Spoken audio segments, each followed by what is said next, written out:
আল্লাহ তাআলা কি বললেন এখানে? রব্বানা ওয়া আমার রব আতিনা ফিদ দুনিয়া, আমাদেরকে দুনিয়ায় কল্যাণ দাও। কি দাও? কল্যাণ দাও।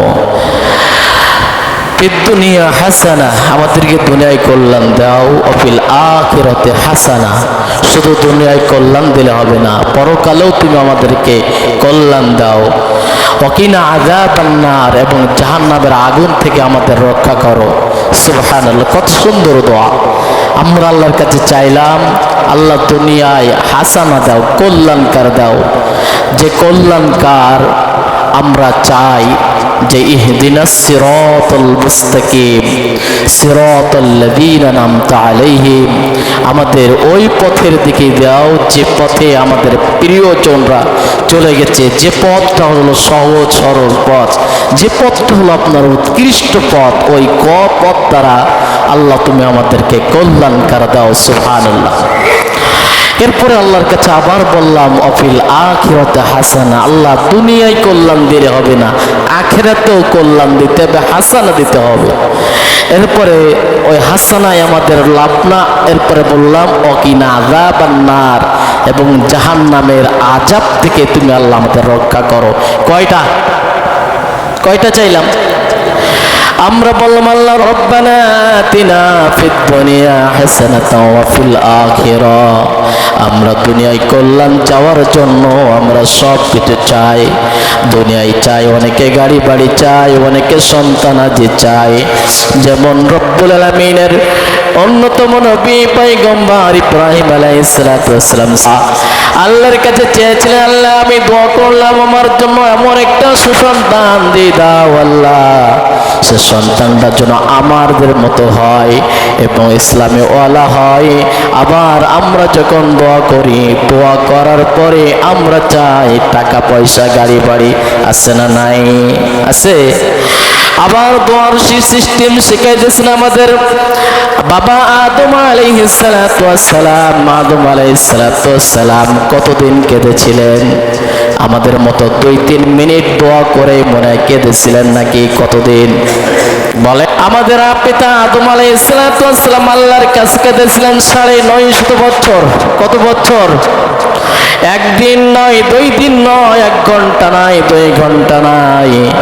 আদম আলাইহিস সালাম কেঁদেছিলেন, কাঁদতে কাঁদতে শেষ পর্যন্ত বলেছিলেন রব্বানা যালামনা আনফুসানা ওয়া ইল্লাম তাগফির লানা ওয়া তারহামনা লানাকুনান্না মিনাল খাসিরিন। সুবহানাল্লাহ। রব্বানা ওয়া আমার রব যালামনা, জুলুম করেছি, আনফুসানা, নফসের উপর, ওয়া ইল্লাম তাগফির লানা, তুমি আমাদের পর রহম যদি না করো, করুণা যদি না করো, মাফ যদি না করো, ওয়া তারহামনা লানাকুনান্না মিনাল খাসিরিন, ও আল্লাহ তাহলে কিন্তু আমরা ক্ষতিগ্রস্তর ভিতরে অন্তর্ভুক্ত হয়ে যাব। কে বলেছিলেন?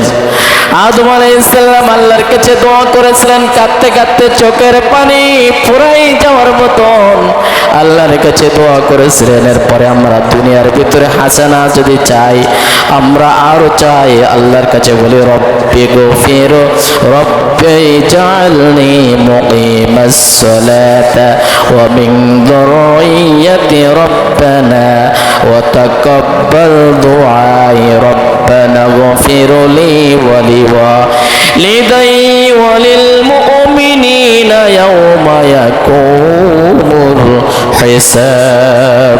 সুবহানাল্লাহ বলি।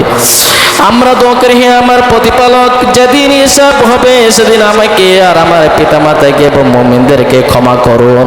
কয়জনের জন্য দোয়া করলাম? কথা বলেন। যখন আমরা নামাজের পরে দোয়া করি, শুধু ইমাম সাহেব বলে আল্লাহ আমার পিতামাতাকে তুমি মাফ করে দাও, আর মুসল্লিদেরকে মাফ করার দরকার নাই, এরকম দোয়া হয় কিনা? এরকম তো হয়।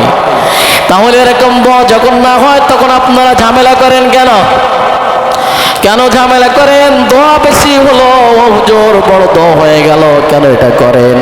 রব্বুল আমিন নিজেই কথা বলে দিলেন, রব্বানা গফিরলি ওয়া লিওয়ালিদাইয়া ওয়া লিল মুমিনিনা ইয়াওমা ইয়াকুমুল হিসাব। রব্বুল আমিন এখানে বলে দিয়ে দিলেন যে আমার প্রতিপালক যেদিন হিসাব হবে সেদিন আমাকে আর আমার পিতামাতাকে এবং মুমিনদেরকে আল্লাহ তুমি ক্ষমা করে দাও। এই সিস্টেম করে দিলেন কে? আল্লাহ তাআলা করে দিলেন না? তাহলে এই দোয়া যখন করা হয় তখন আমাদের সমস্যা হয় কোথায় ভাই? এরপরে দোয়ার কথা আরো বললেন, রব্বি হাবলি হুকমান ওয়ালহিকনা বিসসালিহিন। রব্বুল আমিন এখানে বললেন, হে আমার প্রতিপালক আমাকে জ্ঞান দান করুন, সৎ কর্ম পরায়ণদের সাথে আমাকে মিলিয়ে দিন, আমাকে পর্বতের মধ্যে অর্থাৎ বিখ্যাত করুন এবং আমাকে সুকুমায় জান্নাতের অধিবাসী করুন। এটা আমরা আল্লাহর কাছে দোয়া করি। সুবহানাল্লাহ। আসুন দোয়া কবুল হওয়ার কয়েকটা পয়েন্ট আমরা আলোচনা করি ইনশাআল্লাহ। যখন আমরা দোয়া করব, দোয়া করার প্রথম কোয়ালিটি হলো যে আল্লাহ তাআলা এখানেই বলে দিলেন যে ওয়াকাল রাব্বুকুম উদউনি আস্তাজিব লাকুম ইন্নাল্লাযীনা ইসতাকবারুনা আন ইবাদাতি সাইয়্যুদখুলুহুম জাহান্নামা দাখিলুন। তোমাদের পড়তে বলেছেন যে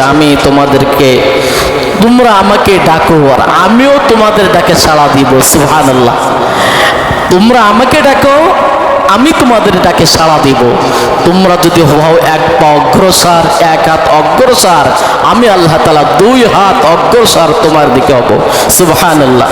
বান্দা যদি বলে যে আল্লাহ আমি তোমার কাছে চাই, এতটুকুনি বলার সাথে সাথে আল্লাহ তাআলা বলেন, বান্দা কি চাস আমার কাছে চলে আয়। সুবহানাল্লাহ। শুধু এখানেই শেষ?